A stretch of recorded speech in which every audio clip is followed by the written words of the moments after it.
A lot of times,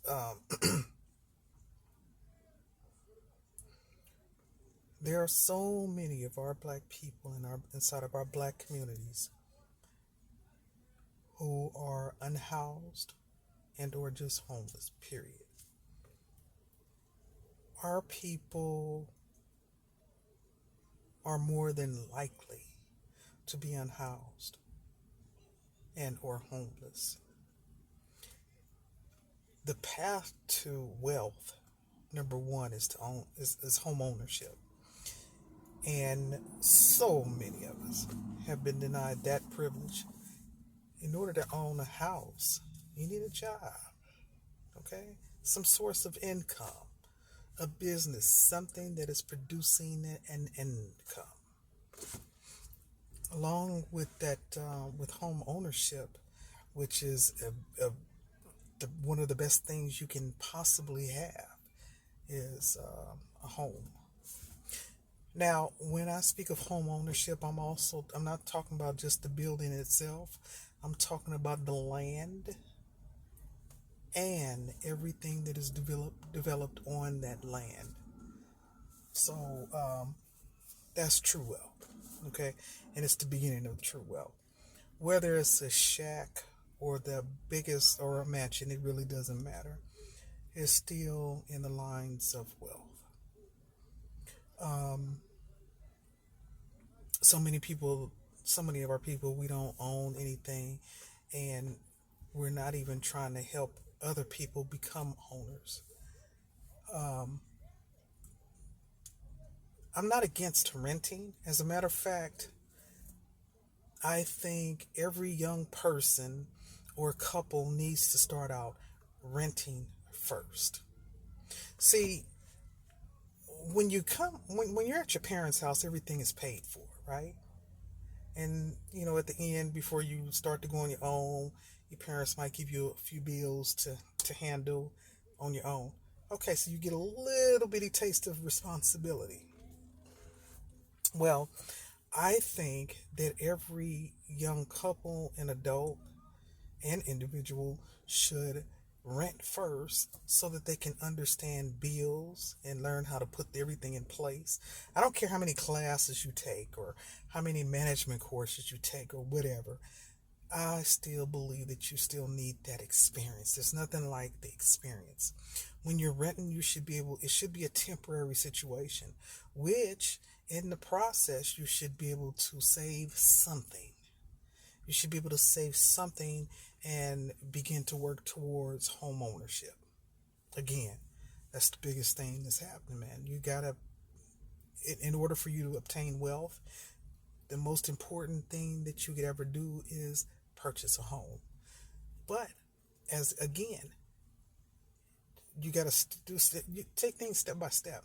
Now, when when you're when you're going to go purchase or going to go rent a house or an apartment, whatever, when you're going to rent a dwelling, okay, you have to understand there are some terms and conditions and some things that you could do and some things you can't do and all that or whatever. Well, when you're living inside of an apartment, you start to realize, well, you should be able to understand that, okay, this is temporary. Because when I get in my house, it should always be in your head, when I get in my house, I want to be able to play my music as loud as I want to. I want to be able to go out in the backyard and put a pool up. I want to be able to have as many friends over as I want. I want to be able to do all these different things or whatever. Well, and that's a good thing.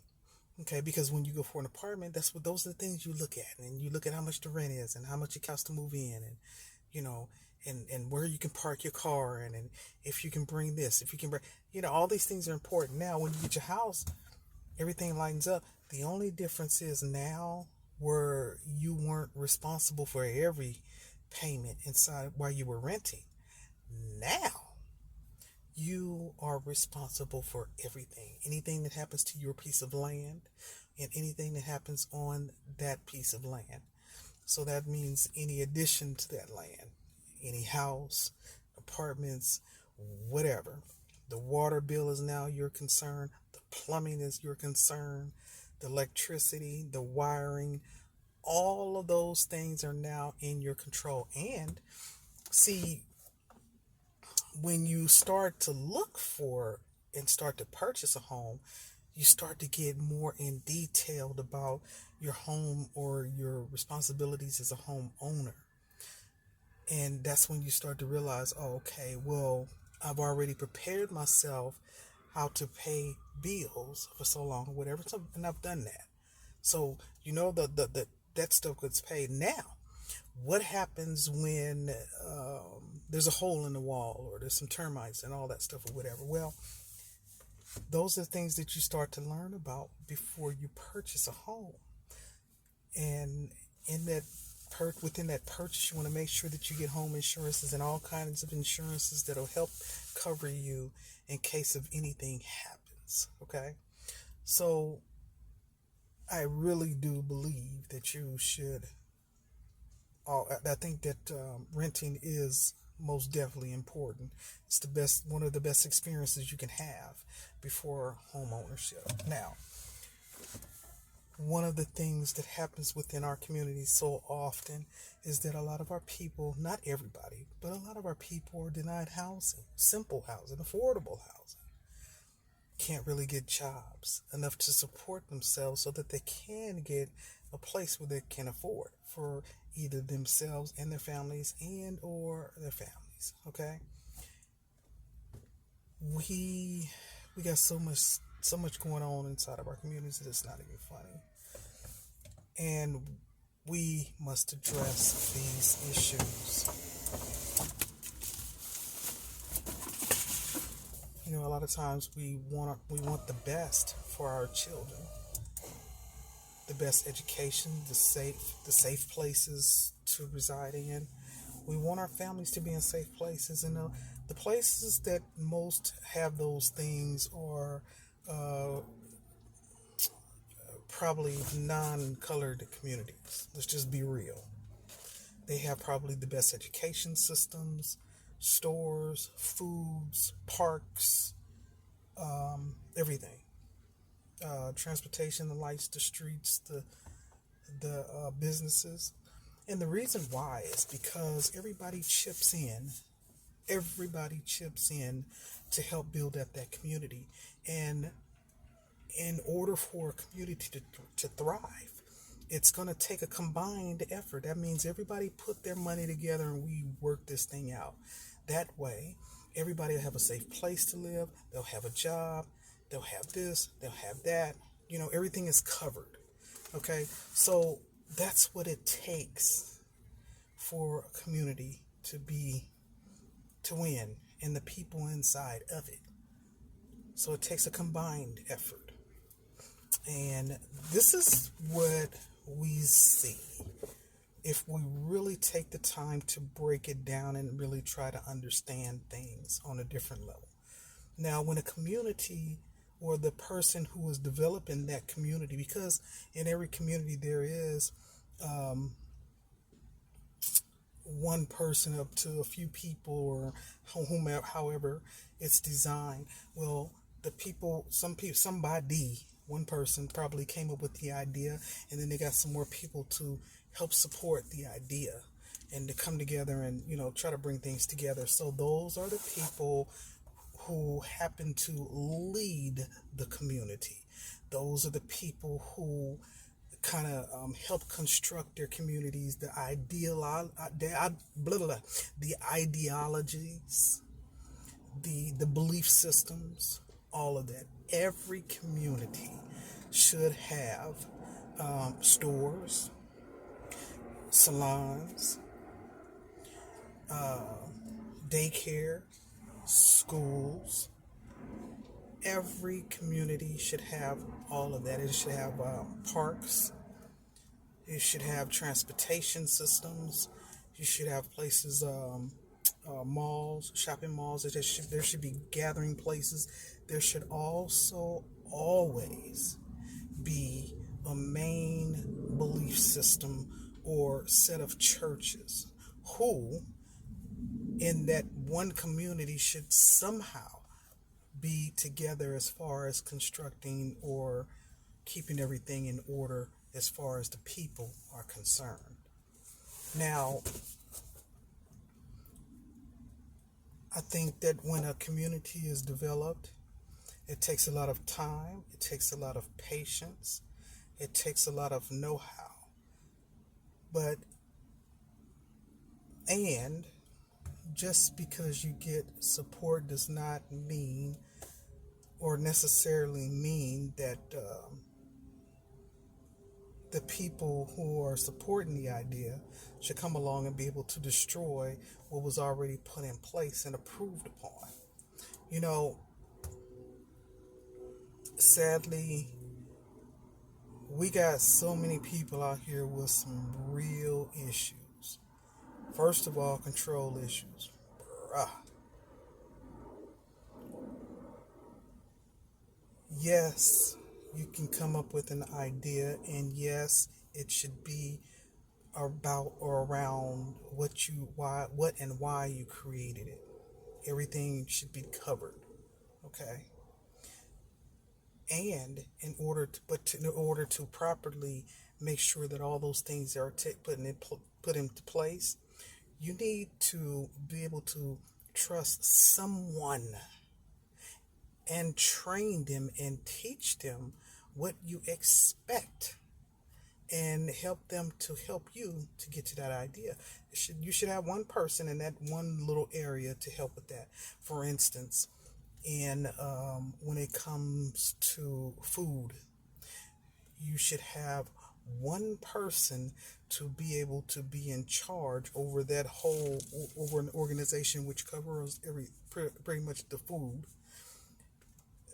That that organization should be able to oversee all the food incoming and outgoing inside that community.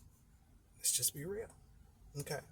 So there should be some kind of a main branch or whatever, so we can make sure that everything is in order.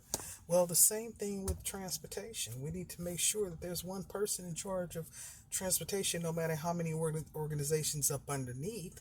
It's just one main organization so that everything could be specifically designed. Now, here's something that needs to be pointed out. A lot of these white communities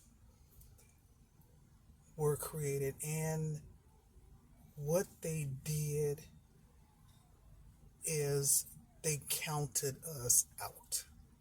And I'm not saying it's a good thing, and I'm not saying it's a bad thing. Of course, we want to be, in spaces where we can exist together. But here's the thing, and it's not just a white thing. You have different levels of people.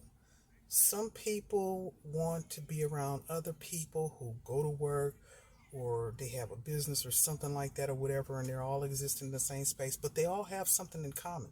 They all want to live in a decent area. They want their kids to go to certain special schools or schools where they feel like it is in the lines of the community. Okay, so we're all looking to thrive. That's what our community is about. That's what we want. And so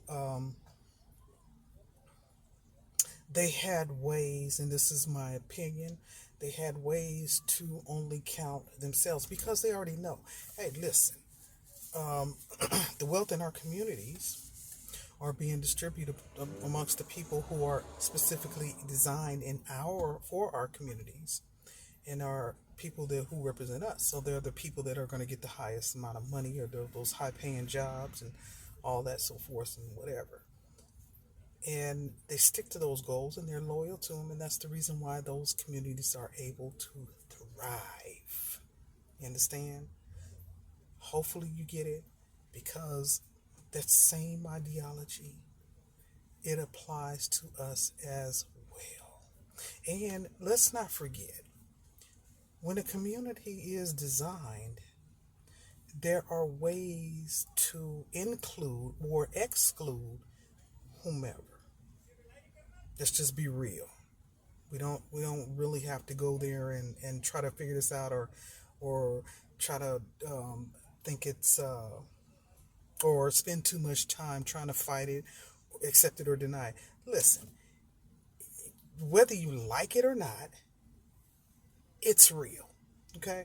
I don't have time to be sitting up here playing games about who's right and who's wrong and why. It really doesn't matter, because at the end of the day, these things are still created around and about us. And we have to get smart enough to come together. Yes, everybody, come together and try to do things to assist and help our own people.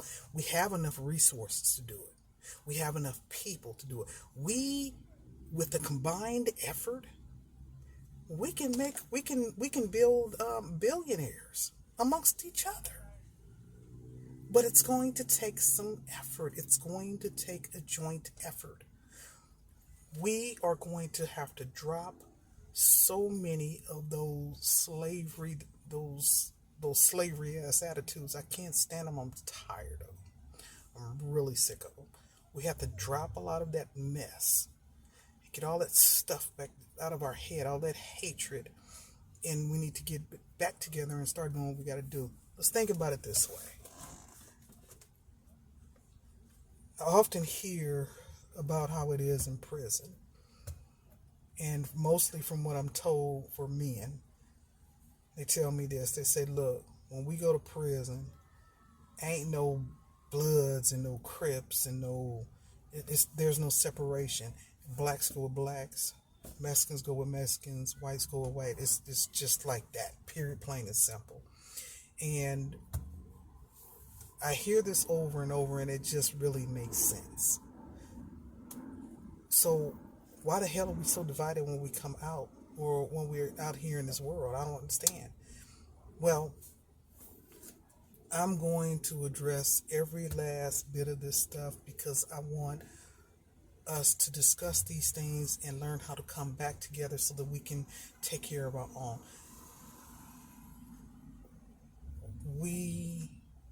It is very important that we do this and we take the time. So listen, check this out. I have so many things to cover, and I want you to come back, and I want you to comment in the comment section, and I want you to subscribe. But most of all, I want you to come back, and I want you to watch these videos and understand where I'm coming from.